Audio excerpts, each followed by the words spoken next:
Hola, ¿qué tal mis queridos hermanos y amigos que me escuchan? Este es su segmento Reflexiones, como siempre, con la Biblia en la mano. Que en el día de hoy, con la ayuda de Dios, vamos a continuar lo que es el estudio de aquí de la primera carta de Pedro. Hoy vamos a entrar en lo que es el 5:5.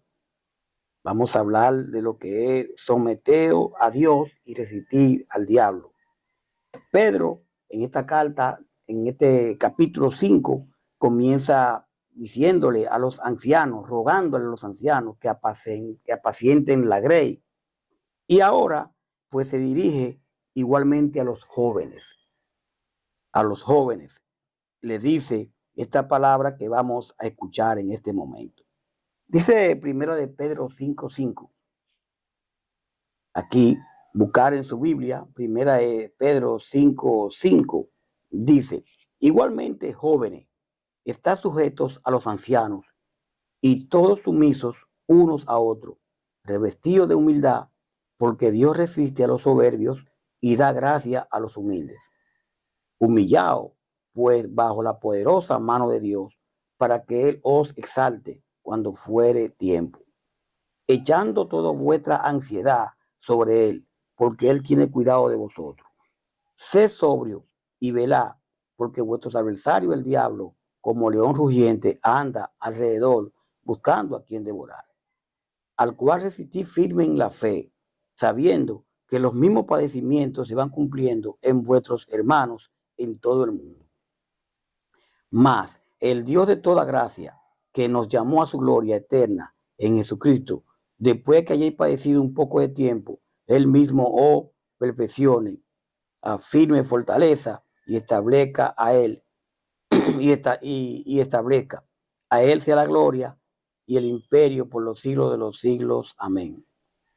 Dice en las salutaciones finales, por conducto de Silvano, a quien tengo por hermano fiel, os he escrito brevemente, amonestando y testificando que esta es verdadera gracia de Dios en el cual estáis. La iglesia que está en Babilonia, elegida juntamente con vosotros, y Marco, mi hijo, os saluda. Saludaos unos a los otros con ósculos de amor. Paz sea con todos vosotros, lo que está en Jesucristo. Amén. Bueno, aquí esta primera carta de Pedro, pues termina de esta forma, ¿verdad? Y vemos cómo inicia diciéndole Pedro, igualmente jóvenes, dice el 5, está sujeto a los ancianos y todos sumisos unos a otros, revestidos de humildad, porque Dios resiste a los soberbios y da gracia a los humildes. Él se dirige aquí a los jóvenes porque realmente sabemos el temperamento de los jóvenes, de cómo son muchos jóvenes, ¿verdad? Intemperantes y muchas veces necesitan consejo. Y él comienza aquí diciéndole, del mismo modo ustedes los jóvenes deben obedecer la autoridad de los líderes de la iglesia. Todos deben tratarse con humildad, pues la Biblia dice, Dios se opone a los orgullosos, pero brinda su ayuda a los humildes. Entonces, sujétense a los ancianos. Y no dice al anciano de la iglesia, a los ancianos, porque ya decíamos en en versículos anteriores, de que la iglesia debe estar, ¿verdad? Conformada por ancianos. De esos mismos ancianos hay un pastor, pero se debe al cuerpo de ancianos. Entonces, ese pastor no toma ningún tipo de iniciativa solo, sino con el cuerpo dirigencial de la iglesia local, que también hay ancianos. Y esos ancianos pues se dirigen a la congregación. O sea, esto es una cosa bien diseñada por el Señor, donde las iglesias de Cristo deben de ser dirigidas por ancianos. Es muy importante. Por eso mente dice, igualmente jóvenes está sujeto a los ancianos. Ahora, a los ancianos de todas las iglesias, de todas las congregaciones, no, sujeto a los ancianos de esa congregación, de esa congregación. Es muy importante que nosotros pues entendamos este punto aquí que él nos dice.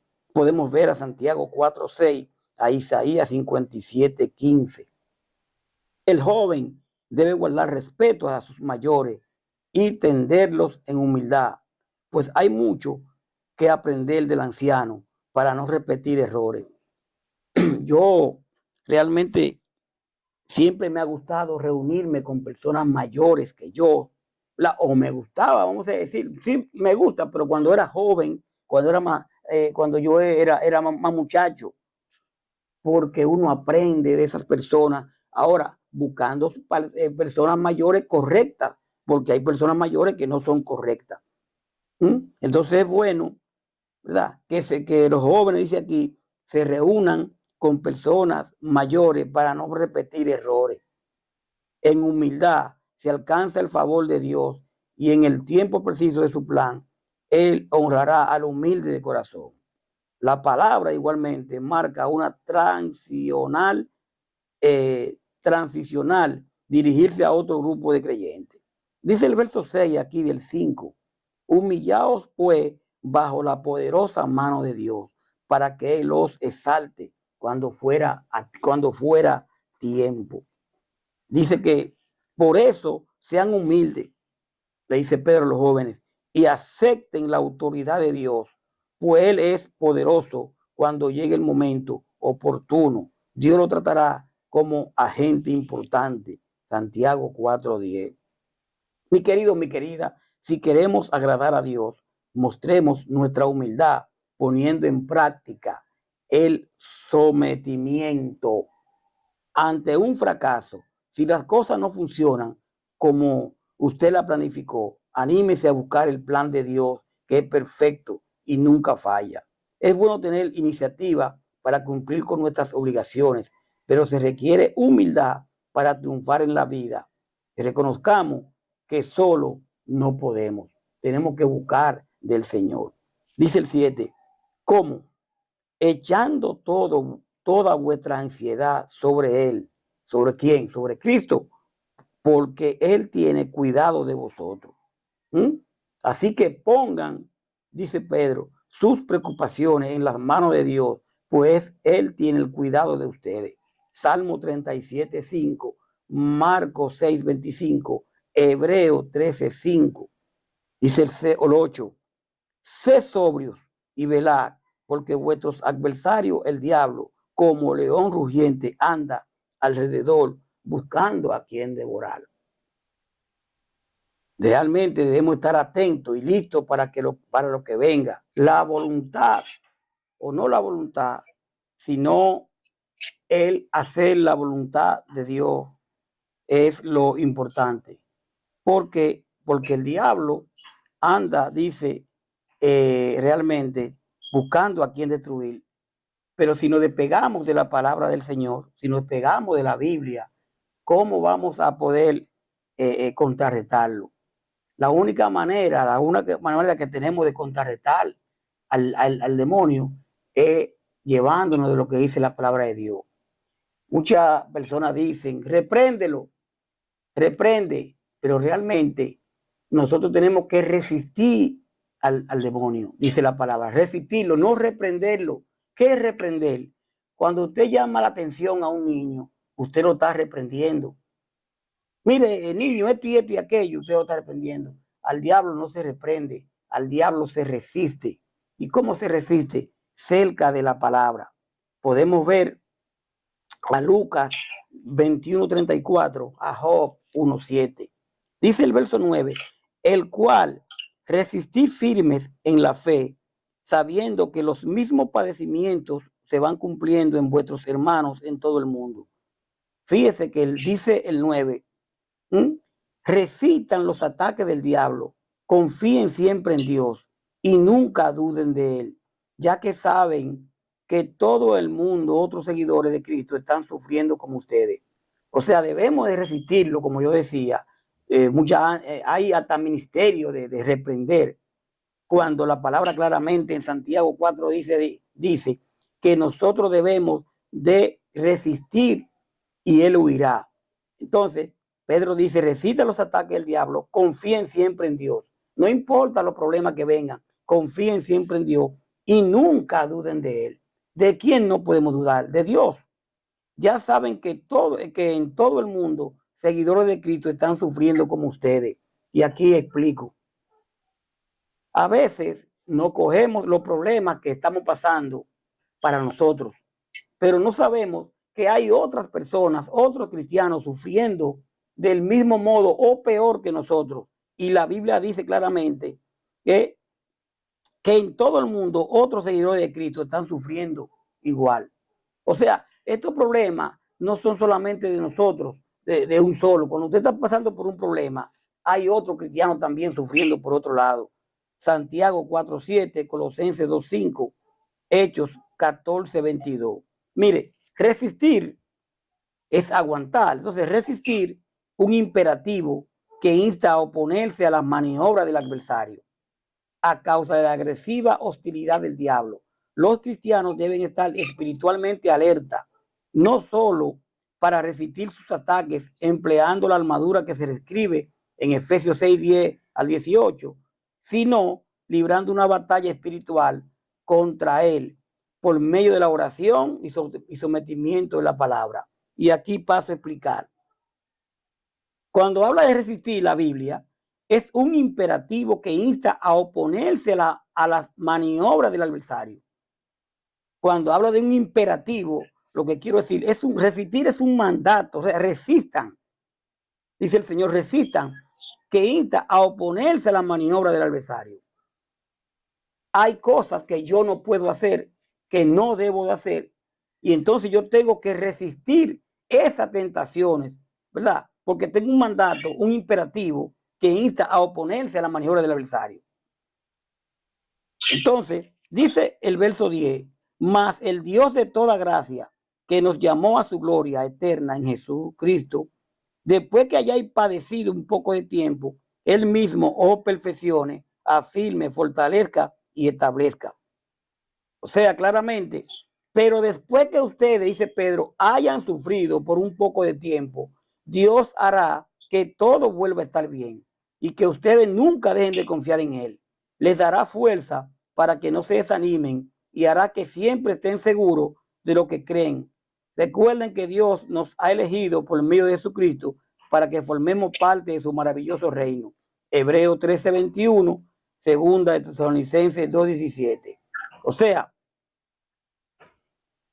aunque el cristiano sufre en un momento dado, porque hay cristianos o hay personas que creen que el cristiano no sufre, que ven a Cristo y todo está bien. Y te venden un evangelio light, te venden un evangelio que tú no vas a sufrir, que todo está bien, que en victoria, que en esto, en aquello. No, como cristiano se va a sufrir. Se sufre por problemas en la casa, se sufre por problemas financieros, se sufre por problemas, por muchas cosas, porque un ser humano es cristiano, pero no está sujeto a no sufrir. Y hoy en día te vende un evangelio que tú no vas a sufrir, que pare de sufrir, que venga a Cristo y ya. No, no, hay veces que usted no va a tener para comer, hay veces que usted no va a tener para pagar una receta como cristiano, porque si nos damos cuenta, el mismo Cristo sufrió. ¿Y qué dice el mismo Cristo? Claramente, en el mundo tendréis aflicción, pero confía que yo he vencido el mundo. Y hoy te vende un evangelio que tú no vas a sufrir. Entonces, por eso dice Pedro, pero después de que ustedes hayan sufrido por un poco de tiempo, Dios hará que todo vuelva a estar bien. ¿Cuántas veces no hemos estado en problemas, sufriendo, y de repente se resolvió el problema? Te está contento, ay, gracias a Dios, pero sufrió. Y no solo eso, sino también como cristiano, donde la carne quiere hacer cosas y el espíritu quiere otra. Pero hoy en día te venden un evangelio que te trae el evangelio con engaño. Y realmente como cristianos vamos a tener sufrimiento. Nunca dejemos de confiar en Él, dice Pedro. Y le dará fuerza para que no se desanimen a hablar con los jóvenes. Y hará que siempre estén seguros de lo que creen. Recuerden que Dios nos ha elegido por medio de Jesucristo para que formemos parte de su maravilloso reino. Hebreos 13:21, les repito, 2 Tesalonicenses 2:17. La gloria eterna de Dios se compara con el relativamente breve periodo que estos cristianos sufren. Es más lo que se va a disfrutar con el Señor que lo que podamos sufrir en este momento. Cuando estemos sufriendo, cuando estemos pasando por problemas, oremos a Dios, pidámosle a Dios y démosle gracias por todo. Porque mientras usted está sufriendo por una cosa, hay otros que han muerto y usted continúa vivo. Primera de Pedro 1:6. A la luz de la eternidad, las pruebas son pasajeras. Si usted mira la eternidad, si Cristo, cuando Cristo venga, que estemos haciendo su voluntad, que nos vamos con Él, es más grande que la prueba que podemos estar pasando. Recuerde siempre, las pruebas no son solamente para usted. Todos, de una manera u otra, sufrimos. Dice el verso 11, dice, a Él sea la gloria, el imperio por los siglos de los siglos. Amén. Que Dios reine con el poder para siempre. La prueba nos hace crecer. ¿Usted sabía eso? Que la prueba nos hace crecer. A medida que usted tiene prueba, que usted entiende que esto es una prueba que estoy pasando, eso lo hace crecer como cristiano y lo prepara para la bendición que Dios tiene para usted y para mí. Las pruebas son importantes, así como se escucha. Pero hay gente que no, las pruebas son importantes. Usted pasa por prueba hoy y la vence. ¿Y quién ganó? Ganó usted. Entonces ya Pedro aquí para finalizando dice en el 12, por conducto de Silvano, a quien tengo por hermano fiel, he escrito brevemente, amonestando y testificando que esta es la verdadera gracia de Dios, el cual está ahí. O sea, Silvano, dice Pedro, me ha ayudado a escribirle esta breve carta. Mi querido, mi querida, esta que estamos leyendo. Yo lo considero un fiel seguidor de Cristo, dice Pedro de Silvano, y a alguien en quien se puede confiar. Le he escrito para darle consejo y para asegurarle que todo lo bueno que Dios le ha dado demuestra que Él los ama mucho.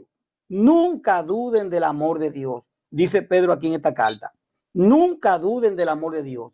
Y usted y yo dudamos del amor de Dios. No dudamos del amor de Dios, pero estamos buscando a Dios. Eso hay que analizarlo. Yo no dudo de Dios. Yo sé que Dios existe, pero le está sirviendo a Dios. Ahora, ¿es fácil? No es fácil y no. No es fácil porque hay que dejar cosas que a uno le gustan en el mundo. Pero para agradar a Dios hay que dejar las cosas del mundo. Y es lo difícil, pero se puede. Estamos tratando. En el caso mío estoy tratando. Y Dios conoce mi corazón. Podemos ver a 2 Corintios 1:19, Hebreos 13:22. Cuando él habla de Silvano aquí, también aparece como colaborador de Pablo en 2 Corintios 1:19, Tesalonicenses 1:12.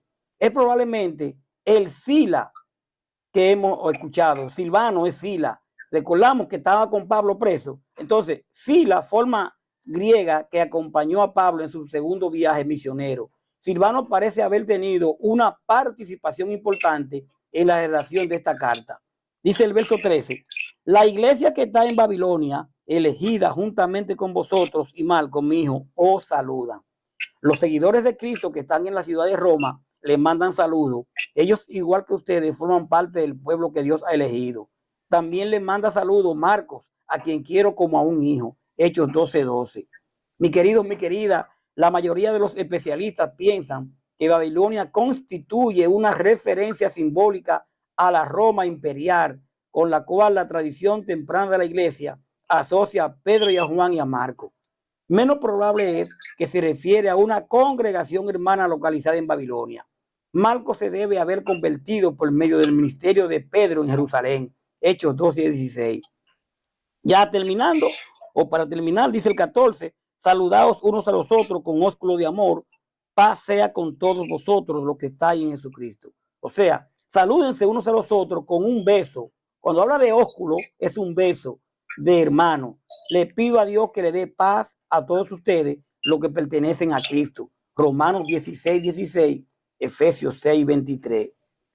Mis queridos amigos y hermanos, ya aquí terminamos lo que es la carta, la primera carta de Pedro, donde pudimos ver realmente, estudiamos en esta primera carta, donde nos habla de una esperanza viva, de un llamamiento a una vida santa, ¿verdad? Apartándose del pecado. Habla también del pueblo de Dios, de los deberes conyugales, de cómo deben compartir los esposos y esposas, una buena conciencia, buenos administradores de la gracia de Dios. Habla de apacentar la grey de Dios habla aquí de los pastores, que debe de haber una congregación, no un solo pastor, mi querido, mi querida. Habla de, dice Pablo, ruego a los ancianos que están entre vosotros, yo anciano también con ellos, y testigo de los padecimientos de Cristo, que soy también participante de la gloria que será revelada, a apacentar la gloria de Dios. La iglesia debe estar conformada por pastores, no por un solo. Un solo se adueña de ella. Y la Biblia está establecida que deben de haber pastores. Y aquí está en la palabra, usted puede leerlo claramente, pero hoy en día un solo pastor se ha adueñado de la iglesia. Entonces, que no es el tema, pero vemos como aquí Pablo dice que yo, anciano, que luego a los que están entre vosotros, más ancianos en una iglesia local. Entonces, el libro de Primera de Pedro, el autor es Pedro. Entonces, los temas que trata, vimos, es sufrir como cristiano, porque se sufre, mi querido. La clave es el sufrimiento. ¿De dónde? Desde Roma. Lo resumió en santidad y sumisión. Entonces, esta carta es para llamar a los cristianos a la santidad y dirigida a los cristianos dispersos. Habían cristianos por muchas partes. El apóstol Pedro escribió esta carta probablemente entre el 62 y el 69 después de Cristo y fue enviada a los cristianos de Asia Menor. La carta pertenece, como decimos, a Pedro y no hay evidencia de que la iglesia primitiva haya cuestionado alguna vez esta demanda. Entonces, vamos a dejarlo ahí. Terminamos lo que es Primera de Pedro. Si usted va a pelear con cualquier cosa, lo que hemos dicho, no pelee conmigo. Usted tiene la Biblia que hemos leído, ahí están los capítulos y versículos, solo hay que estudiarlo. Gracias por su sintonía. Después vamos a venir ahora con la segunda carta de Pedro. Recuerde que nosotros solamente usamos aquí la Biblia, no usamos ningún libro inspirado por hombre. Lo único que leemos nosotros es la Biblia, que en ella está la verdad. Y nosotros lo que necesitamos para nuestra salvación está en la Biblia, no en un libro escrito por hombre. Paz de Dios. Hasta la próxima. Bye bye.